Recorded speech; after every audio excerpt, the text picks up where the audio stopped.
तो ध्यान दीजिएगा इक्विपोटेंशियल सरफेस पे क्वेश्चन नंबर एक्सियमा का 62 नंबर इलेक्ट्रिक पोटेंशियल के इलेक्ट्रिक फील्ड एंड पोटेंशियल का क्वेश्चन नंबर 62 कुछ इस तरह से था वो क्वेश्चन। दो एक्सिस था, एक्स एक्सिस इधर था जो कि सेंटीमीटर में लिखा हुआ था, वाई एक्सिस इधर था जो कि सेंटीमीटर में लिखा हुआ था, और आपको कुछ सरफेसेस बनाए हुए थे। ये एक सरफेस ऐसे बना हुआ था, उसके बाद एक सरफेस और था जो ऐसे बना हुआ था, एक और सरफेस था वो ऐसे बना हुआ था, एक और सरफेस था जो कि ऐसे बना हुआ था। ये चार सरफेसेस, तीन सरफेस जो भी बना हुआ हो, हर सरफेस जो था वो इक्विपोटेंशियल था और सबका वोल्टेज लिखा हुआ था। इसका वोल्ट था 10 वोल्ट, इसका वोल्ट था 20 वोल्ट, इसका वोल्ट था 30 वोल्ट, इसका वोल्ट था 40 वोल्ट। यानी ये पूरा एक इक्विपोटेंशियल सरफेस है, ये पूरा एक इक्विपोटेंशियल सरफेस है, ये भी पूरा एक इक्विपोटेंशियल सरफेस और ये भी एक पूरा इक्विपोटेंशियल सरफेस है, क्योंकि उस हर सरफेस का पोटेंशियल सेम है क्योंकि। ठीक है, ये सारे के सारे जो एंगल्स थे वो 30 डिग्री पे थे। याद होगा ये सारे एंगल्स आपको 30 डिग्री पे थे, 30 डिग्री। ठीक है, डिस्टेंस कितनी कितनी दूरी पे था? अगर ये ओरिजिन था तो ये पहला सरफेस 10 सेंटीमीटर पे था, दूसरा सरफेस 20 सेंटीमीटर पे था, तीसरा सरफेस 30 सेंटीमीटर पे था, सेंटीमीटर लास्ट में लिखा हुआ है इसलिए हर बार हम नहीं लिख रहे हैं। चौथा सरफेस 40 सेंटीमीटर पे था, दिख रहा है आपको, ये 40 सेंटीमीटर पे था। आपको इस सवाल में बताना था, इस सवाल में यही डायग्राम पिछले क्लास किए थे, आपको इस सवाल में ये बताना था कि इलेक्ट्रिक फील्ड कितना होगा और किधर होगा, इलेक्ट्रिक फील्ड कितना होगा और किधर होगा। ठीक है, इलेक्ट्रिक फील्ड कितना होगा और किधर होगा। तो इसमें गौर कीजिए आप, इलेक्ट्रिक फील्ड किधर होगा। आपको बताया गया है कि इलेक्ट्रिक फील्ड हमेशा इक्विपोटेंशियल सरफेस के परपेंडिकुलर होता है। बताया है लास्ट क्लास कि किसी भी सरफेस के परपेंडिकुलर ही होगा इलेक्ट्रिक फील्ड, मतलब इन सब सरफेसेस के परपेंडिकुलर होना चाहिए, यानी इलेक्ट्रिक फील्ड बिल्कुल परपेंडिकुलर होगा, इसमें कोई दो राय नहीं है। कैसे भी बना दो, जैसे देखो मान लो ये आपका इलेक्ट्रिक फील्ड हम बना दिए, दिख रहा है यहाँ से ऐसे गुजार दिए बीच से, ये इलेक्ट्रिक फील्ड का लाइन हम खींचे हैं। और भी बना सकते हैं, इलेक्ट्रिक फील्ड जितना भी आप चाहो उतना दिखा सकते हो। देखो ये आपका इलेक्ट्रिक फील्ड है, यहाँ पे पार करा भी, ये इलेक्ट्रिक फील्ड जा रहा है, ऐसे कर दिए। अब ये परपेंडिकुलर कैसे है कि यहाँ पे ये 90 डिग्री पे आपने खींचा है, ये 90 डिग्री पे है, ये बिल्कुल यहाँ पे 90 डिग्री पे है, ये 90 डिग्री पे है, दिख रहा है आपको, तो ये 90 डिग्री पे है। क्लियर। अब बात उठता है कि इलेक्ट्रिक फील्ड का एरो किधर लगाएं।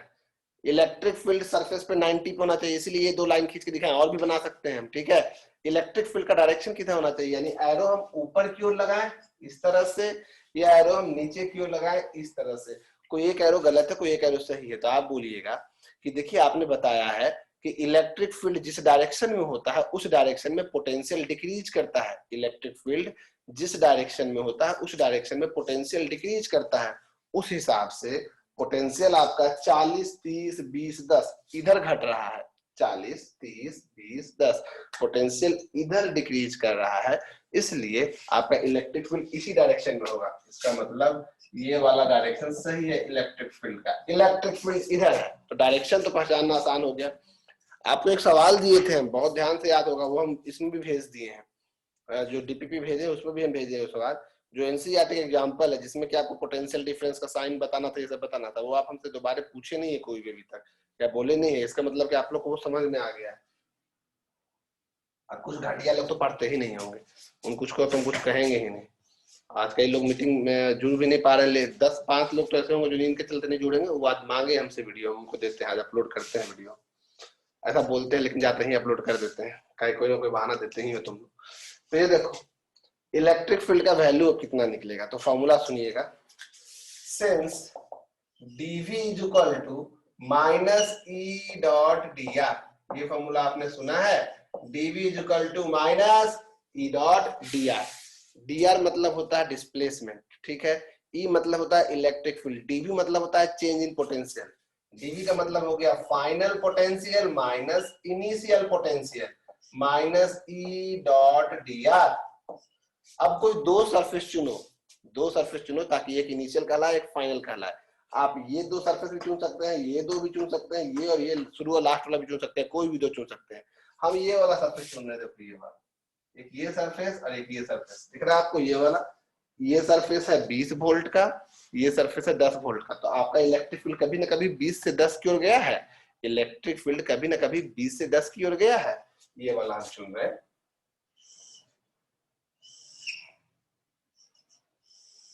यही चीज बना रहे, देखो यही चीज, यहाँ पे आपका वोल्टेज है 10 वोल्ट, यहाँ पे आपका वोल्टेज है 20 वोल्ट, ये सरफेस है ना, तो ये देखो हम ये वाला आपका ले रहे हैं डायग्राम, ये वाला सर्कल ये दिखा आपको, ये वाला है, वही वाला यहाँ बना दिए ताकि वहां अच्छे से दिखे। ऐसा हम कलर कर दिए, वैसे कलर करना नहीं चाहिए ताकि आपको एक साफ साफ बाद में कॉपी भी तो करना है इसको। ये वाला हम लिया, ये ट्रायंगल हम 30 डिग्री वाला है ना, इसको यहाँ पे ऐसे समझाने के लिए बना है, यानी ये 30 डिग्री है और ये पॉइंट इस सरफेस पे लाई कर रहा है, यानी ये 20 वोल्ट, ये पॉइंट इस सरफेस पे लाई कर रहा है 10 वोल्ट। इलेक्ट्रिक फील्ड इधर जा रहा है, यानी कि ये इनिशियल वोल्टेज, ये फाइनल वोल्टेज। हम ये दो सरफेस लिए हैं तो आप ये दो भी ले सकते थे, तो वो इनिशियल ये फाइनल होता, कोई भी दो आप सरफेस लेना है आपको। तो फाइनल माइनस इनिशियल कितना लिखेंगे, 10 minus 20 is equal to minus E dot D R. तो हम ई इंटू डी आर लिखे। ऐसा क्यों लिखे ई इंटू डी आर, हम डिस्प्लेसमेंट वही लेंगे जो इलेक्ट्रिक फील्ड के अलोंग है। देखो इलेक्ट्रिक फील्ड भी ऐसे जा रहा है, ऐसे, और डिस्प्लेसमेंट भी यही ले लेते हैं, तो दोनों का डायरेक्शन सेम हो जाएगा, इलेक्ट्रिक फील्ड और डिस्प्लेसमेंट। डिस्प्लेसमेंट मतलब होता है इनिशियल से फाइनल। आप ऐसे भी बोल सकते थे हम ऐसे ले रहे हैं डिस्प्लेसमेंट। ऐसे डिस्प्लेसमेंट लेने से फायदा क्या हुआ, along the direction of field हो गया, तो A dot B A B cos theta, cos zero कितना हो जाएगा 1, तो बस electric field into D R. तो ये वैल्यू कितना है, आप में से कोई बता सकता है कि ये दूरी कितना है, ये दूरी कितना है? तो आप बोलेगा अरे भैया इतना बच्चा वाला सवाल मत पूछिए, बेइज्जती फील होता है, मानते हैं इसलिए पूछ नहीं रहे। आप बोलेंगे ये 30 डिग्री है, ये 90 डिग्री है, ये हाइपोटेन्यूज है, यहाँ से यहाँ ये 10 है और ये 20 है, मतलब यहाँ से यहाँ का ये 10 सेंटीमीटर है। और अगर ये 10 सेंटीमीटर है तो चमक रहा है, ये 10 सेंटीमीटर है और ये 30 डिग्री है, ये 30 डिग्री है, दिख रहा है आपको? ये 10 सेंटीमीटर है, यहाँ से यहाँ ये 30 डिग्री है, काफी चमक रहा है। ये 10 ये 30, तो डी आर कितना होगा, तो ये हो जाएगा 10, ये वाला होगा 10 cos 30, ये हो जाएगा 10 sin 30, नहीं होगा 10 sin 30। अरे सिंपल ट्रिग्नोमेट्री, हाइपोटेन्यूज 10 है, ये 30 है, ये होगा 10 cos 30, ये होगा 10 sin 30। या तो आप sin थीटा का फॉर्मूला लगाइए, sin थीटा होता है p बाई एच, p ये है h ये है, p का वैल्यू नहीं पता है, h पता है, निकल जाएगा, वही से निकाले 10 sin 30। तो हम कितना लिखेंगे, 10 minus 20 minus 10 is equal to minus में e इंटू डी आर का वैल्यू 10 sin 30 डिवाइडेड बाय 100 क्यों किए? कोई बता सकता है डिवाइड बाय 100 क्यों किए? बिल्कुल बता सकता है। आप बोलेगा आप ऐसा यूनिट में रखना चाहते हैं, इसीलिए सेंटीमीटर को मीटर में बदले। Since dr is equal to 10 sin 30, centimetre में था ये, इसको मीटर में कन्वर्ट किए, कितना से डिवाइड करके, 100 से डिवाइड करके। ठीक है ठीक है ठीक है ठीक है, भूलना मत, अपने कॉपी करने वक्त लिख लेना, कहीं दिक्कत होगा। तो देखो भाई यहाँ से e sin 30 1/2 होता है, तो ये 1/20 10 e इज इक्वल टू हो गया 200। देखो इलेक्ट्रिक फील्ड का दो यूनिट होता है, एक होता है न्यूटन पर कूलम और दूसरा होता है वोल्टेज का वोल्ट, डिस्प्लेसमेंट का है मीटर, तो इलेक्ट्रिक फील्ड हो जाएगा वोल्ट पर मीटर। इजी है, कॉपी करेंगे और एक एक करके जो भी डाउट है अपने आप को अनम्यूट करके पूछेंगे। ठीक है, जो भी डाउट है, जो भी समस्या है, आप अपने आप को अनम्यूट करेंगे और पूछेंगे। ठीक है,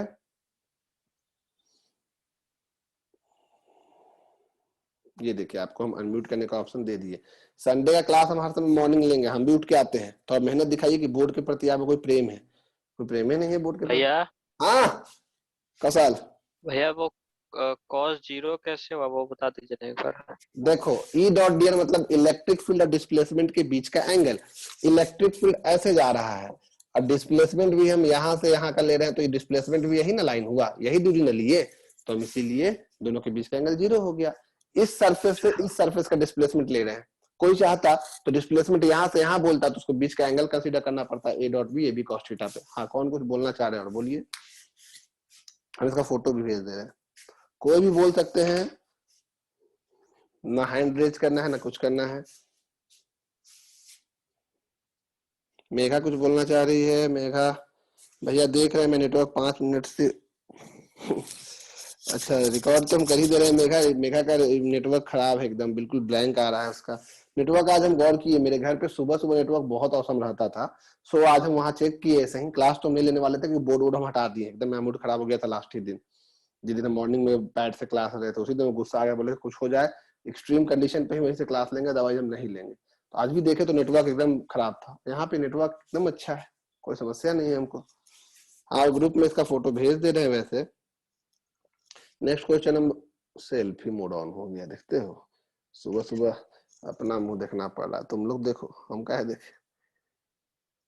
फॉरवर्ड, चलिए मिल, ओ सॉरी, एक ही चीज दो बार फॉरवर्ड हो गया आपके ग्रुप में। चला गया 30 और 10 वोल्ट के से। हाँ हाँ, इरशाद इरशाद का सवाल है कि अगर हम 30 से 10 वोल्ट के बीच लेंगे तो क्या आंसर सेम आएगा। इसी बात को हम दिखाने जा रहे हैं इरशाद के कहने पे, ठीक है। क्या हम आपको म्यूट कर रहे हैं फिर से, क्योंकि आप लोग कुछ बोले नहीं तो हम ईयरफोन हटा देंगे ना, तो फिर आपको म्यूट कर देते, क्योंकि बीच में कोई बोलेगा तो फिर हम सुन ही नहीं पाएंगे, तो क्या फायदा होगा। फिर आपको हैंड रेज करना हो, कुछ बोलना हो, तो इतना देर मौका दिए। आपको बोलना चाहिए, आप लोग लिखने में समय क्यों बात करते हैं। जब हम ऑन कर ही देते हैं, हर सवाल के बाद हम डाउट क्लियर ऑन कर देते हैं, बीच में हम नहीं बोलने देते हैं क्योंकि डिस्टर्बेंस होगा। सवाल के बाद तुरंत हम आपको अनम्यूट करने का ऑप्शन दे देते हैं, बिंदास बोलिए। हाँ, लेकिन अगर आपके इलाके में आपको लग रहा है नेटवर्क वीक है तो आप लिख के ही भेजिए, क्योंकि आपका आवाज क्रैक करता है, वो दिक्कत देता है। जैसे मेरा आवाज करता है क्रैक, वैसे कभी कभी आपको दिक्कत होता है। इनका कहना था कि हम 30 से 10 के पास जाएंगे, तो यहाँ पे हम लिखेंगे 10 - 30 डिस्प्लेसमेंट, इतना लंबा डिस्प्लेसमेंट। तो ये आपको इतना लंबा, ये देखो ये बड़ा वाला ट्रायंगल हो जाएगा ना, ये बड़ा वाला ट्रायंगल, बड़ा ट्रायंगल में ये 10 से 30 यानी 20 हो जाएगा, यानी डिस्प्लेसमेंट हो जाएगा 20 sin 30, यहाँ पे -20 हो जाएगा। आप चेक कर लेना कि आपका ये आने वाला है कि नहीं, चीज सेम हो जाएगा, 2 से 2 जाएगा 10 हो जाएगा, फिर वही बात हो जाएगा, ठीक है। आंसर सेम आएगा, आप कुछ भी कर लो, कोई भी दो सरफेस ले लो, कहीं का भी ले लो, आंसर में कोई बदलाव नहीं होने वाला है। क्यों नहीं होने वाला है बदलाव, इलेक्ट्रिक फील्ड यूनिफॉर्म है यहाँ पे, इसलिए, ठीक है। यहाँ पे इलेक्ट्रिक फील्ड कैसा है, यूनिफॉर्म है। नेक्स्ट क्वेश्चन आप देखिएगा, इसमें किसी को कुछ बोलना है हैंड रेज कर सकते हैं, और व्हाट्सएप पर मैसेज करते तो हम देख लेंगे। कई लोग लेट से ज्वाइन किए हैं तो वीडियो अपलोड करेंगे तो वहां पे देख लीजिएगा, ठीक है। उम्मीद है आप लिख लिए होंगे, फोटो भी भेज दिए हैं। क्या मिटाएं इसको ना हम, क्योंकि ये वैल्यू में कुछ चेंज कर दिए थे बस। चलो अभी वही चीज लिख दिए हैं, डीआर में 10 था यहाँ पे, बस हो चुका है, लिख चुके हैं आप। कोई नहीं लिखे तो हाथ रेज करें, नहीं सब लिख लिए।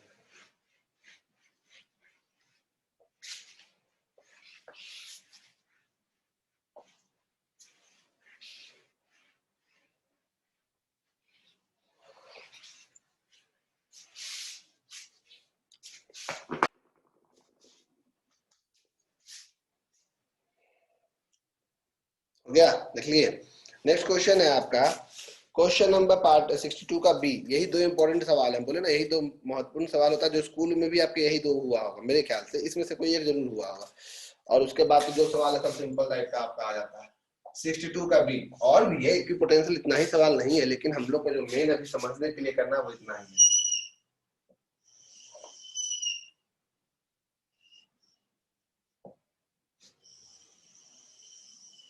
ये 3 ऐसा कुछ बना हुआ है, सेंटर है इसका ये वाला, ये 10 सेंटीमीटर यहाँ से यहाँ तक है, ठीक है। और यहाँ से यहाँ तक ये 20 सेंटीमीटर है, इस वाली जो 20 सेंटीमीटर। और ये पूरा लास्ट तक जो है ये आपका 30 सेंटीमीटर है, 30 सेंटीमीटर, हाँ 30 सेंटीमीटर। रेडियस है 10 सेंटीमीटर, 20 सेंटीमीटर और 30 सेंटीमीटर। और वोल्टेज जो है वो यूनिफॉर्म नहीं दिख रहा है, वोल्टेज जो दिख रहा है वो दिख रहा है 20, 30 और 60, यानी ये 20 वोल्ट है, ये 30 वोल्ट है और ये 60 वोल्ट है। गौर कर रहे हो, 20, 30 और 60। तो सवाल ये है कि इलेक्ट्रिक फील्ड किधर है और कितना है। इतना तो समझ में आता है कि भाई इलेक्ट्रिक फील्ड हमेशा परपेंडिकुलर टू दी सरफेस होता है, रूल ही यही है, नियम ही यही है कि इलेक्ट्रिक फील्ड। दो अलग अलग टाइप का सवाल कब आ रहे हैं, एक वो था जो कि नॉर्मल था यूनिफॉर्म फील्ड के लिए, और एक ये है। तो इतना तो बुद्धि हो गया है हमारे पास कि इलेक्ट्रिक फील्ड हमेशा जो होता है वो परपेंडिकुलर टू दी सरफेस होता है। और कि अगर ये स्फेरिकल टाइप का आपको सरफेस दिख रहा है तो इसमें परपेंडिकुलर वही होगा जो सेंटर से पास होगा, मतलब इलेक्ट्रिक फील्ड कुछ ऐसे ही होगा। एरो किधर होगा ये हम नहीं बात की है, बाहर की ओर के अंदर की ओर, लेकिन आप समझ चुके हैं कि वोल्टेज इधर घट रहा है 60 वोल्ट, 30 वोल्ट, 20 वोल्ट। कहने का मतलब ये कि जैसे जैसे आप फील्ड की ओर जाते हैं वैसे वैसे पोटेंशियल घटता है, उस हिसाब से एरो तो बाहर की ओर ही होगा, ठीक है। ये इलेक्ट्रिक फील्ड का आपने डायरेक्शन बता दिया। देख लीजिए भाई, अब यहाँ पे आपको एक रिलेशन स्टेब्लिश करना होगा V और R के बीच में, ताकि आप उसको आगे प्रोसीड कर सको। यहाँ पे E डॉट डी आर से काम क्यों नहीं बन रहा है, क्योंकि यहाँ पे वोल्टेज 20 और 30 है, गैप कम का है, दूरी उतना ही गैप है, वही दूरी उतना ही गैप होने के बजाय भी 30 और 60 का गैप हो जा रहा है, यानी पोटेंशियल डिफरेंस सेम नहीं रह पा रहा। जैसे पिछले केस में डिफरेंस सेम था, 10 20 30 सेम वोल्टेज था, तो उस केस में आप डायरेक्ट बना दिए थे। इस बार आपको पता नहीं चल रहा है कि आखिर पोटेंशियल वेरी कैसे कर रहा है, तो गौर कीजिएगा आप। यहाँ पे आपको हम दिखा रहे हैं वोल्टेज इनटू आर का, जैसे कि यहाँ पे पहला सरफेस के लिए फॉर फर्स्ट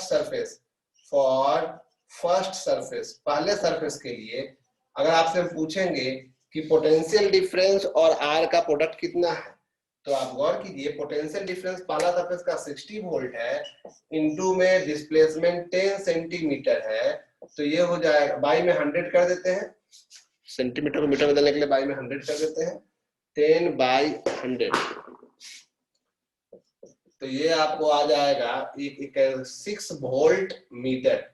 6 वोल्ट मीटर आया। पहला सरफेस में हमने पोटेंशियल डिफरेंस और डिस्टेंस, यानी कि जिस सरफेस का सेंटर से जहां पे चार्ज हो सकता है वहां से दूरी जब हम लोग लेके, तो 6 वोल्ट मीटर आया। सेकंड सरफेस के लिए कितना आएगा, फॉर सेकंड सरफेस के लिए अगर आप चेक कीजिएगा तो वोल्टेज है 30 वोल्ट है ना, 30 वोल्ट, और दूरी जो है वो सेकंड सरफेस का 20 सेंटीमीटर है, यानी 20/100 मीटर। उस हिसाब से ये फिर से हो जाएगा 6 वोल्ट मीटर, यानी साफ दिख रहा है वोल्टेज अलग है, सेपरेशन अलग है, लेकिन दोनों का प्रोडक्ट दोनों जगह सेम है। अगर हम थर्ड सरफेस की बात करें, फॉर थर्ड सरफेस, तो तीसरे सरफेस में आपको दिखता है कि वोल्टेज है 20 और सेपरेशन है 20 वोल्ट, सेपरेशन है 30/100 मीटर। अगेन ये 6 वोल्ट मीटर दिख रहा है। कहने का मतलब इस बार साफ साफ नजर आ रहा है कि वोल्टेज बदल जा रहा है, सेपरेशन बदल जा रहा है, क्योंकि कैसे वोल्टेज बदल रहा है उसका कोई यूनिफॉर्मिटी नहीं था। यहाँ पे 20 से 30 हुआ, 30 से 20 10 ही का अंतर आया था, यहाँ पे 60-30 का अंतर आ गया था, बल्कि दूरी वही था। तो इसलिए जब यूनिफॉर्मिटी ना हो तो हमें इस तरह से रिलेशन चेक करना पड़ेगा। तो इससे ये समझ में आया कि हर जगह V इंटू आर का वैल्यू कांस्टेंट है। V इंटू आर का वैल्यू क्या है, कांस्टेंट। देख रहे हैं, V इंटू आर का वैल्यू है तो कांस्टेंट है, यानी V इक्वल टू कांस्टेंट को आप अगर K कहते हैं तो V इक्वल टू K/R तो लिख ही सकते हैं। V इक्वल टू क्या लिख सकते हैं, K/R। ठीक है, यहाँ तो कोई दिक्कत नहीं, यहाँ चमक रहा है। V इक्वल टू K/R लिख सकते हैं। Equation number 1, since E equal to होता है माइनस में dV/dr, dV equal to minus E dot dr से E इक्वल टू dV/dr, तो आपको लिखे ही है कई बार हम। V का वैल्यू क्या लिखेंगे, माइनस D, V का वैल्यू लिखेंगे K/R with respect to dr, तो E का वैल्यू माइनस में K दिख रहा है, माइनस में K, differentiation of 1/r with respect to r। और 1/r का डिफरेंशिएशन क्या होता है भाई, 1/r का डिफरेंशिएशन क्या होता है, 1/x का डिफरेंशिएशन क्या होता है, -1/x²। तो 1/r का हो जाएगा -1/r², यानी माइनस के, और ये हो जाएगा -1/r², E equal to K/R²। देख रहा है, इलेक्ट्रिक फील्ड इस फॉर्म में वेरी करेगा। आपको यहाँ तक कोई दिक्कत हो तो हमसे पूछ सकते हैं, हम आपको फिर से अनम्यूट करने जा रहे हैं।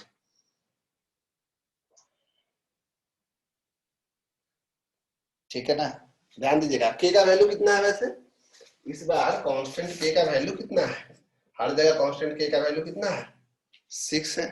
फिर चमक रहा है, सॉरी, हर जगह कांस्टेंट K का वैल्यू कितना है, कांस्टेंट K का वैल्यू हर जगह कांस्टेंट K इक्वल टू 6 है, हर जगह इसका वैल्यू 6 है। यानी आप V इक्वल टू K/R बोल रहे हैं तो K की जगह पे हम अभी K लिख दे रहे हैं, 6 ही लिख देते हैं। इस सवाल में क्यों टेंशन आपको, अभी आंसर चेक किया तो 6 लिख के छोड़ा, हम आपको K लेके क्यों चले। तो हर जगह जो K है, असल में K की जगह पे हम क्या लिख देंगे, 6 लिख देंगे। K की जगह पे हम लिख देंगे 6, ताकि आपको आंसर लिखने में आसानी हो। 6/R, 6 कॉमन, आंसर हो गया 6/R², क्योंकि जो कांस्टेंट है V इंटू R वो हर जगह 6 आ रहा है ऐसा यूनिट में। तो ये जो V 6/R² है वोल्ट पर मीटर आया। तो गौर कीजिए इलेक्ट्रिक फील्ड आर पे डिपेंडेंट हो गया, ये नहीं है, यूनिफॉर्म इलेक्ट्रिक फील्ड नहीं है। तो आपने दो सवाल किया, एक यूनिफॉर्म पे और एक नॉन यूनिफॉर्म पे। तो यहाँ पे इलेक्ट्रिक फील्ड कैसा था, नॉन यूनिफॉर्म था। देख रहे हैं आर पे डिपेंडेंट है। फिलहाल आप हमको कुछ भी पूछ सकते हो अगर यहाँ कोई दिक्कत है, अदरवाइज हम आपको फोटो खींच के भेजेंगे। अनम्यूट करने का ऑप्शन देते हैं। सेकेंड मीटिंग या अभी ही आपका नया टॉपिक शुरू होगा, इलेक्ट्रिक डाइपोल, ध्यान रखिएगा। फिर आप वो मिस कीजिएगा, बोलिएगा कि हमको नहीं समझ में आया, तो फिर कष्ट है ना। हाँ बोलिए।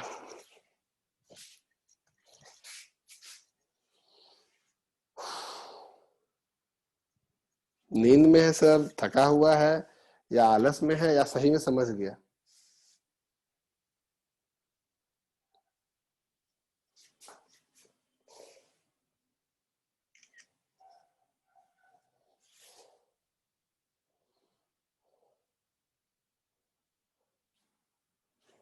चलिए भेज दिए हम, गया।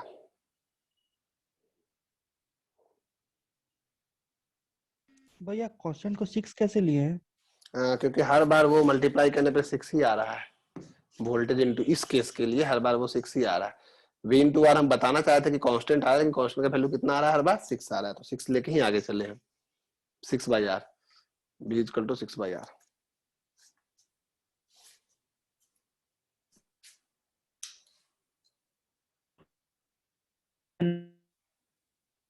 अश्विनी मेरा नेटवर्क खराब होगा या तुम्हारा होगा, आवाज कट रहा है, आवाज कट रहा है अश्विनी। अगर ऐसा होगा तो व्हाट्सएप पे कर दो, वैसे उम्मीद है मेरा नेटवर्क तो ठीक होना चाहिए था।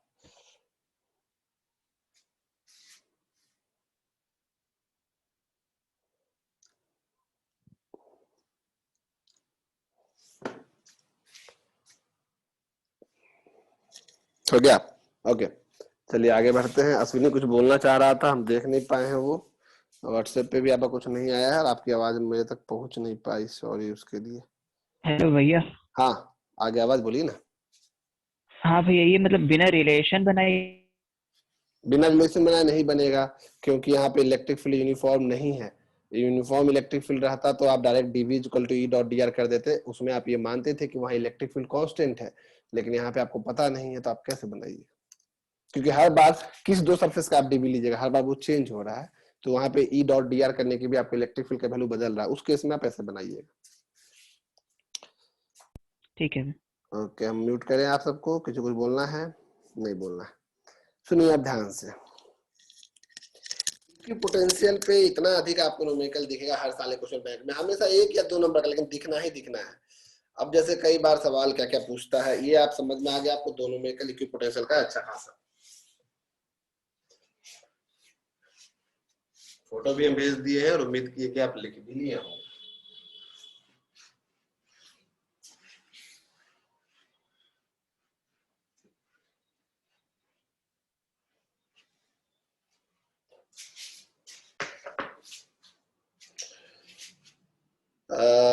बात करने जा रहे हैं हम लोग इस टॉपिक के ऊपर। हाँ, इक्विपोटेंशियल सरफेस ड्रॉ कैसे करते हैं वो आपको हम सिखाए थे। इक्विपोटेंशियल सरफेस ड्रॉ करने का एक आसान तरीका है कि आपको इलेक्ट्रिक फील्ड के परपेंडिकुलर रखना है सरफेस को। जैसे बोलेगा कि अगर इलेक्ट्रिक फील्ड जेड एक्सिस में जा रहा है तो इक्विपोटेंशियल किधर बनेगा, जब इलेक्ट्रिक फील्ड जेड एक्सिस में जा रहा है तो सरफेस एक्स वाई प्लेन में बनेगा। अगर इलेक्ट्रिक फील्ड वाई में जा रहा है तो सरफेस जेड एक्स प्लेन में बनेगा, परपेंडिकुलर होना चाहिए। ठीक उसी तरह से अगर आपसे कोई पूछता है कि कोई भी एक कंडक्टर, नोट में ये लिखवा रहे हैं आपको, नोट में ध्यान रखिएगा, किसी भी कंडक्टर के अंदर हम सब जानते हैं कि कोई भी कंडक्टर अगर आप लेते हैं तो एक कंडक्टर के अंदर इलेक्ट्रिक फील्ड कितना होता है, 0। हम सब जानते हैं एक कंडक्टर के अंदर जब तक कि उसके दोनों एंड के बीच में आप एक्सटर्नली पोटेंशियल डिफरेंस अप्लाई ना करो, एक कंडक्टर के अंदर इलेक्ट्रिक फील्ड हमेशा 0 होता है। आपको हम लाइन ऑफ फोर्सेस का प्रॉपर्टी में भी ये लिखवाए थे कि एक कंडक्टर के अंदर इलेक्ट्रिक फील्ड 0 होता है, तभी तो ये पूरा सेक्शन का नाम इलेक्ट्रोस्टैटिक्स है। कंडक्टर में इलेक्ट्रो यानी चार्ज, स्टैटिक यानी रेस्ट में रहेंगे। तो एक कंडक्टर के अंदर इलेक्ट्रिक फील्ड 0 होता है, ठीक है। अब सिंस हम सबने पढ़ा है कि dV is equal to minus E dot D R, यह फॉर्मूला होता है इनसाइड अ कंडक्टर, कंडक्टर के अंदर E इज इक्वल टू कितना होता है, 0। तो therefore dV is equal to E के जगह पे अगर हम 0 पुट करेंगे तो 0 डॉट समथिंग कितना हो जाएगा 0 और dv इक्वल टू 0 हो गया, मतलब कि v जो है वो कांस्टेंट है। dv मतलब होता है डिफरेंशिएशन या चेंज। अगर किसी का डिफरेंशिएशन 0 हो रहा है मतलब वो कैसा टर्म है, कांस्टेंट। या dv मतलब आप चेंज बोल रहे हैं, अगर चेंज 0 हो रहा है a से गए b तक, तो a का वोल्टेज अगर 10 है, b का वोल्टेज 10 है, तो दोनों सेम है, तभी ना 10 माइनस 10 0 हो रहा है। तो अगर dv का वैल्यू 0 है मतलब v क्या है, कांस्टेंट। और v कांस्टेंट मतलब ये कैसा सरफेस हो जाएगा, इक्विपोटेंशियल सरफेस। इक्विपोटेंशियल सरफेस यानी एक बात आपको अच्छे से समझ लेना चाहिए कि दुनिया का हर कंडक्टर खुद में एक कैसा सरफेस है, इक्विपोटेंशियल सरफेस है। यानी दुनिया का हर कंडक्टर किसका एग्जांपल है, एक इक्विपोटेंशियल सरफेस का एग्जांपल है। समझ में आ गया, कॉपी। दुनिया का हर कंडक्टर एक इक्विपोटेंशियल सरफेस का एग्जांपल है। अब इसमें कुछ हम आपको बता रहे हैं जरूरी कॉन्सेप्ट, आप इसको लिख लीजिए फिलहाल।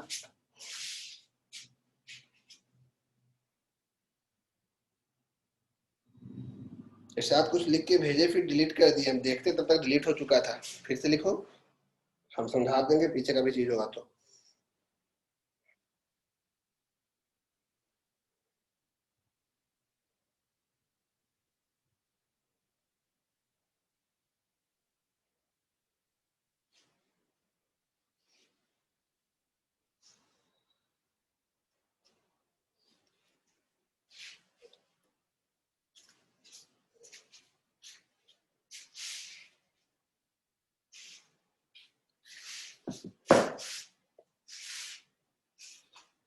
क्वेश्चन लिखिएगा।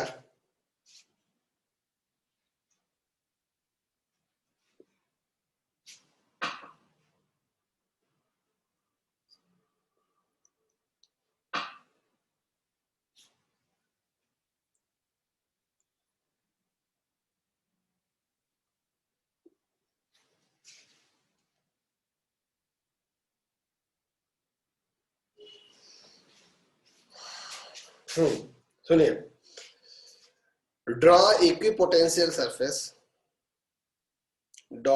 draw equipotential surface of a system containing two equal and opposite charges separated by a distance d. Draw an equipotential surface for a system, जो भी मैं लिखवाऊंगा पहले, for a system having two equal and opposite charges separated by a distance d. Draw equipotential surface of a system, या for a system हम जो भी बोल दिए होंगे, having two equal and opposite charges separated by a small distance d. Question number दूसरा, draw equipotential surface of a system,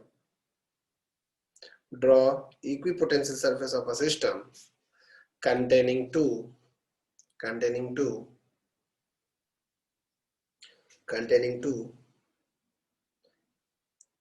similar charges separated by a distance d.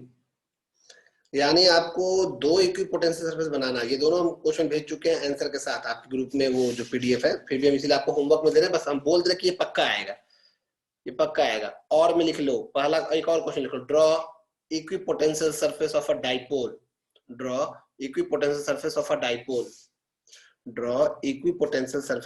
Dipole. अगर ये वैसे एनसीईआरटी में भी आपका बनाया हुआ है ये सब। देखिए, डाइपोल अभी हम पढ़ाएंगे तो आपको बताएंगे। डाइपोल वो होता है जिसमें दो चार्ज होता है, एक प्लस क्यू और एक माइनस क्यू। ये दोनों चार्ज सेपरेटेड होना चाहिए एक डिस्टेंस से। तो अभी आपको जो पहला सवाल दिए कि draw equipotential surface of two charges having equal opposite charges of a system having equal and opposite charges. तो पहला क्वेश्चन और तीसरा क्वेश्चन दोनों सेम है, या तो डाइपोल बोलेगा या तो इस तरह से बोलेगा। तो एक माइनस क्यू है और एक प्लस क्यू है। अब इस तरह से अगर दो चार्ज रखा हुआ है, अकेले होता पॉइंट चार्ज तो आप इसका स्फेरिकल बना लेते, लेकिन दो चार्ज, एक प्लस और एक माइनस, तो इसका कैसे बनेगा इक्विपोटेंशियल सरफेस, आपको ये ध्यान रखना। और ये भी ध्यान रखना है कि प्लस क्यू है माइनस क्यू है तो बीच में कहीं पोटेंशियल जीरो होगा, बीच में कहीं ही कहीं जीरो होगा, और कहीं नहीं, क्योंकि दोनों इक्वल मैग्नीट्यूड का चार्ज है। तो वो भी आपको ध्यान रखना कि बीचों बीच पोटेंशियल यहाँ कहीं 0 होगा। तो कैसे बनेगा इक्विपोटेंशियल, तो सर्कल जैसा बनते जाएगा। हम आपको ये ऑलरेडी भेज चुके हैं, आपके क्वेश्चन नंबर ये आपको डीपीपी में जो हम भेजे हैं सबको डीपीपी मिल गया है। इस डीपीपी में क्वेश्चन नंबर आप देखिएगा 29 में इसका आंसर है। डायग्राम जरूर देखिएगा, डायग्राम किस तरह से बना हुआ है, और एनसीईआरटी से भी देख लीजिएगा। शुरुआत में सर्कल एक दूसरे के क्लोज होगा, जो हम सर्कल बनाएंगे शुरुआत में वो काफी क्लोज बनेगा, लेकिन वो धीरे धीरे आपका दूर होता जाएगा, है ना, इस तरह से दूर होता जाएगा। क्योंकि शुरुआत में क्लोज क्यों है, क्योंकि एक तो डिस्प्लेसमेंट कम है, ऊपर से इलेक्ट्रिक फील्ड ज्यादा है, ठीक है, स्ट्रॉन्ग है। और यहाँ पे भी उस तरह से आपका होगा, माइनस के पास भी शुरुआत में इस तरह से होगा, फिर धीरे धीरे वो दूर होता जाएगा। यहाँ पे थोड़ा दूर होने का कम नहीं बन पाया, इस तरह से होता जाएगा। ऑब्वियस सी बात है, बीच में जहाँ पे पोटेंशियल 0 है वहां पे आपको कोई चार्ज नहीं बनेगा, मतलब कोई वहां पे आपको सर्कल नहीं बनाना है, ठीक है। शुरुआत में दूर होता जाए ताकि ये दिखा सके कि फील्ड है सो वीक हो रहा है। ये किसका बना दिया आपको डायग्राम हुए थे, माइनस क्यू और प्लस क्यू का। उसी में आपको मेरे लिए होमवर्क में ये दोनों बनाना, अभी मत बनाइएगा, सुंदर से पेंसिल से अच्छे से बनाइएगा, तो एग्जाम में आता है। अगर दोनों पॉजिटिव हो तो कैसा बनेगा, और दोनों नेगेटिव है तो कैसा बनेगा। वैसे हम आपको बता चुके हैं, लेकिन आप फिर भी अगर किसी को दिक्कत हो तो हमसे अलग से पूछेगा। इसका आंसर तो हम बोल दिए कौन से नंबर पे है, और दोनों पॉजिटिव वाला जो है वो भी हम भेजे हैं, अभी दिख नहीं रहा है हमको। आप उसको बनाइएगा, और उम्मीद कीजिए कि पहले चुपचाप अपने से बनाइएगा और उसके बाद मैच कीजिएगा, ठीक है। शायद मिल नहीं रहा है हमको, देखिएगा उसमें होगा, हाँ मिला। तो क्वेश्चन नंबर 31, दो सवाल है, एकदम ध्यान से। 29 एंड 31 में दोनों पॉजिटिव चार्ज है, कैसा बनेगा वो देखिएगा जरूर। दोनों पॉजिटिव चार्ज है, वो कहीं 0 नहीं होगा, और किस तरह से बना हुआ है जरूर देखिएगा। फिर से बोल दिए हम कौन कौन number, question number 29, question number 31 DPP का कंफर्म आएगा बोर्ड एग्जाम में किसी न किसी रूप में। इसको नोट कॉपी में इतना बड़ा जगह छोड़ दीजिए और ये लिखिए कि भैया के द्वारा भेजा गया डीपीपी का question number 29 and question number 31, ठीक है, ये है। तो अब आपको हम सिखाने जा रहे हैं नया टॉपिक जिसका नाम है इलेक्ट्रिक डाइपोल, है ना। तो ये तो आपको हम डायग्राम बना दिए, और भी उसमें क्वेश्चंस होगा जो हम डीपीपी में भेजे हैं वो सब भी बना लीजिएगा इसका इक्विपोटेंशियल का। जैसे क्वेश्चन नंबर 29 के बाद 27 भी है, तो 27 आसान है, 26 ये सब जो है वो इक्विपोटेंशियल का सवाल है, तो प्लीज उसको देखिएगा। अब हम भेजे और कई लोग टच भी नहीं किए होंगे उसको, अभी तक खोले भी नहीं होंगे, तो फिर गड़बड़ है। पिछला चैप्टर का भी हम सारा डीपीपी भेजे हैं, तो वो जो अंत में भेजते हैं बोर्ड लेवल बोल के, उसको जरूर एक जगह रखिएगा, एक जगह लिख के प्रिंट आउट निकाल के। आपको लगता है कि उस समय तक आपका मोबाइल सेफ रहेगा और आप कर लीजिएगा, क्योंकि उस समय हम दोबारा नहीं भेज पाएंगे, फिर मेरे पास भी कोई रहेगा कि नहीं सेफ, कोई ठीक नहीं है, ठीक है ना। लास्ट ईयर का किसको क्या भेजे थे, इसका कुछ और भेज रहे हैं। तो अब अगले मीटिंग में हम शुरू करने वाले हैं इलेक्ट्रिक डाइपोल, नया टॉपिक है, और ये इसमें काफी एक्सप्रेशंस हैं जो कि आज 2 तो कम से कम आज निपटा ही देंगे। तो प्लीज अगले मीटिंग में जुड़िए। इसको एंड कर रहे हैं, 3 मिनट बचा हुआ है, तो क्या इसको जोड़े, कोई फोन भी कर रहा है, चेक कर लेते हैं।